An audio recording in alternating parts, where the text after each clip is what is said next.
Howdy guys, Sleepy G here, and welcome in to my 11th episode of my Napoli career mode. In today's episode, we have two big games, including one against a league rival, Inter, a team that's challenging us for the title and challenging Roma, and a game against Monaco in the Champions League. As you saw in the last episode, or did not see rather, we lost to Real Madrid.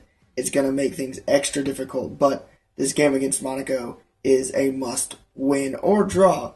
But first up is the game against Inter. As you can see, that's a side I started pretty standard other than De Guzman starting at Cam, I believe. And here's Inter's side with Handanovic, D'Ambrosio, Dodo, Jesus, and Villa, Gary Medel, Freddie Gori, Nagatomo, Jordan Shaqiri, new signing, and Pablo Osvaldo, which is a pretty good side. Here early on in the game, Inter held possession pretty well. Osvaldo sent it back to Dodo, and Dodo worked it into Gary Medel, who gives it to Nagatomo. Osvaldo nearly gets a ball into Freddie Gorin, a beautiful headed through ball, but nothing comes of it. And later on in the first half, in the 12th minute, Jorginho, trying to work something, slides a brilliant ball through to Higuain, and Ranocchia absolutely hammers him, drills him, takes him out completely. I thought it should have been a straight red. Referee disagreed, thought it was a yellow. So we get a free kick. It's 19 yards out. And who do we give it to but Mertens? He's just going to pop it over the wall. Doesn't even drop. Just puts it upper Benjamin. Perfect free kick. And it's a goal. 1-0 to the good guys straight away.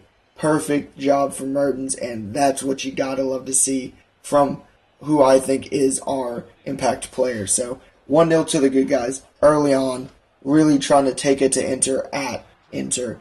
And later on in the game, in the 36th minute, Jorginho gets tackled. But look at that through ball. I can't remember who it's from, but Higuain's shot is brilliantly saved by Handanovic. But his hand, he just knocks it straight to De Guzman, and De Guzman has an open net and finishes. So in the first half, it is 2-0 to the good guys.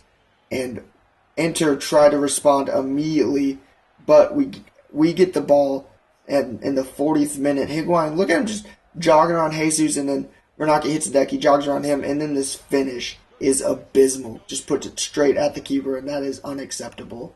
But like I said, Inter were trying to strike back, Goring with a great through ball to Osvaldo. And, I don't know where my defense is, but they were gone. And Osvaldo is going to finish that all day easy. 44th minute, right before the half, they get one back. It's the last thing you want, but what we got. And so we went into the half 2-1 up. But just a quick clip. This is more of a clip to show you how well they kept possession. They just passed it around the top of my box. It's just classic AI on Legendary.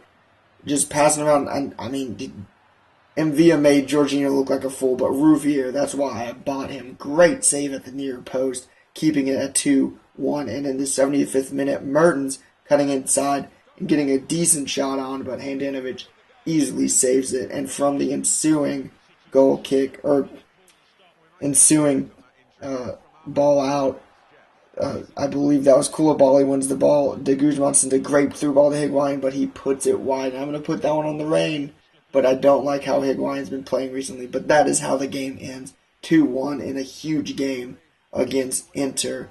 Very happy with that win. Can't complain when you beat a league rival such as Inter.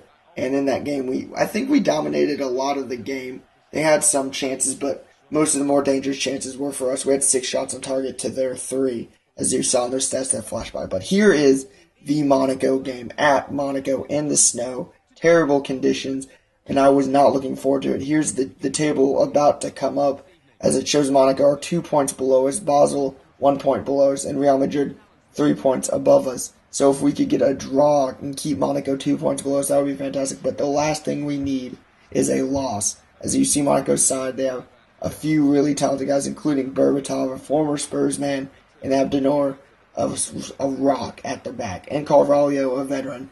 So they have a good mix there. And as you'll see in my side coming up, it comes up pretty short, but we have a standard first 11. Goulam playing out at the left back position.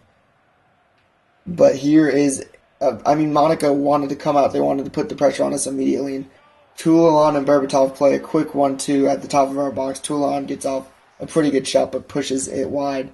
And just immediately they're on top of us. But we wanted to show them that we were coming out fire, guns a-blazing too. And so Calhoun beats Kurzawa, decides he wants to drill in across, but Higuain tentatively, he just wasn't where he needed to be. And that was the end of that attack. Or so I thought. As we get the ball back, Hamsik spreads out wide to Calhoun, and then Higuain cuts inside, and he's got to do better than putting it straight at the keeper again. But continuing on, Monaco trying to get inside, and Calhoun again. Kurzawa was up in the attack. Calhoun has a just wide open space, tries to cut inside, but Abdennour cuts him off. But we get a corner, and from that ensuing corner, I decide to crowd out the keeper and try to create a little bit of havoc there. But I decide with Calhoun to put the ball up around the penalty spot. Endler gets an open header, and Subasic was off his line, but Endler couldn't put it on target, so it's still 0-0. And here we are right before the half in the 43rd minute. Berbatov to Toulon, just passing around. I'm chasing him and can't get to the ball. Toulon out to Kurzawa, and he crosses it low. For some reason, Carrasco gets the ball, and everything just goes wrong. Just everything goes wrong in this moment. And we give the ball to Berbatov at the top of the box, and he's going to finish it 10 times out of 10, and we let him do that right before the half. Worst case scenario in Monaco, down 1-0 going into the half. But in the 56th minute, Monaco just trying to work it around the top of our box again. And as you can see, I just could not get the ball off of him. Carrasco passing to Berbatov, and he puts it wide. And with him shooting like that, I would have been fine, but we were 1-0 down. Endler trying to make something happen. We're just trying to work a chance. And Hamsik has one here. It's deflected, but we get nothing from the corner. It went just so agonizingly wide. And here you can see my frustration coming out. I had just brought on de Guzman, and I get him sent off immediately with a straight red. And that was basically it for our chances. As you can see here, he comes through and he catches him with his hand. I think that's a little bit of bullshit, but FIFA will be FIFA, and he is sent off, and that was the last of our chances. Monaco easily beat us there.